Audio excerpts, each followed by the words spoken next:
বিসমিল্লাহির রহমানির রহিম। Hello everyone, আসসালামু আলাইকুম। ওয়েলকাম টু মাই মারিয়াজ কিচেনে সবাইকে স্বাগতম জানিয়ে আজকের পর্ব শুরু করছি।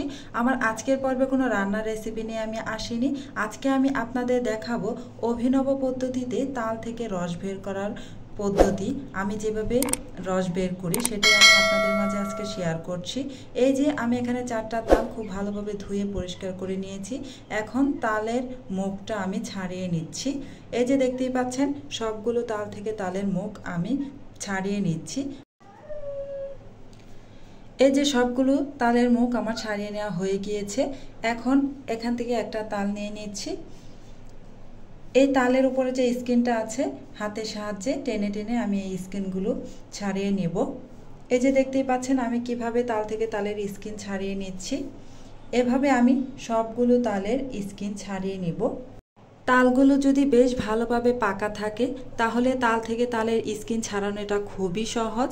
এই যে আমার তালগুলো খুব ভালোভাবে পেকে ছিল, তাই আমার স্কিন ছাড়াতে খুব বেশি কষ্ট হয়নি। এই যে সবগুলো স্কিন ছাড়িয়ে নেওয়া হয়ে গেছে। এখন তাল থেকে আমি তালের আটিগুলো আলাদা করে নিচ্ছি। এখানে কোনো তালে আটি ছিল 2টা, আবার কোনোটাই ছিল 3টা। এবার আমি অভিনব পদ্ধতিতে তালের রস বের করার জন্য এখানে একটা বড় সাইজের বোল খুব ভালোভাবে ধুয়ে পরিষ্কার করে নিয়েছি। আর নিয়েছি খাঁচা ফ্যানের ঢাকনা। এই খাঁচা ফ্যানের ঢাকনা দিয়েই আমি খুব সহজে আজকে তাল থেকে তালের রস বের করে নিব। এই খাঁচা ফ্যানের ঢাকনাটাকেও আমি খুব ভালোভাবে ধুয়ে পরিষ্কার করে নিয়েছি। এবার একটি তালের আটি নিয়ে এই খাঁচা ফ্যানের ঢাকনার ভিতরে রেখে খুব ভালোভাবে ঘষে ঘষে আমি রস বের করে নিচ্ছি। এই যে দেখতেই পাচ্ছেন আমি কিভাবে ঘষে ঘষে রস বের করে নিচ্ছি। এই সেম পদ্ধতিতে আমি সবগুলো আটি থেকে রস বের করে নেব।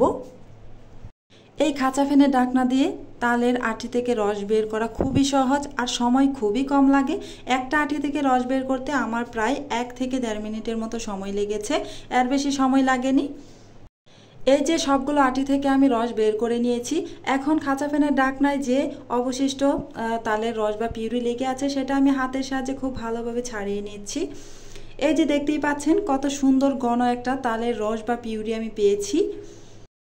এবার আমি একটি মিক্সিং বোল খুব ভালোভাবে ধুয়ে পরিষ্কার করে নিয়েছি। আর নিয়েছি একটি স্ট্রেইনার, এটাও আমি খুব ভালোভাবে ধুয়ে পরিষ্কার করে নিয়েছি। এখন আমি সবটুকু তালের রস ছেঁকে নিব। এই তালের রসের মধ্যে আঁশ আছে, তাই এই আঁশটুকু আলাদা করার জন্যই আমি তালের রসটুকু ছেঁকে নিয়েছি। এই যে দেখতেই পাচ্ছেন আমার তালের রস ছেঁকে নেওয়া হয়ে গিয়েছে। এই যে কিছু পরিমাণ আঁশ পেয়েছি, এখন এটা ফেলে দিচ্ছি। এই তালের রস সারা বছরের জন্য ডিপ ফ্রিজে সংরক্ষণ করে রেখে বিভিন্ন রকমের পিঠা, কেক তৈরি করে খেতে পারবেন। এই রস সংরক্ষণ পদ্ধতি হচ্ছে আপনি ছোট ছোট এয়ারটাইট বক্সে আপনার যতটুকু প্রয়োজন একবারের জন্য ততটুকু করে এক একটাতে রেখে দিবেন। সেক্ষেত্রে এর স্বাদ, রং, গন্ধ সব কিছুই ঠিক থাকবে। আমার আজকের এই অভিনব পদ্ধতিতে তালের রস বের করার পদ্ধতিটা আপনাদের কাছে কেমন লেগেছে কমেন্ট করে জানাবেন। ভালো থাকবেন, সুস্থ থাকবেন। আল্লাহ হাফেজ।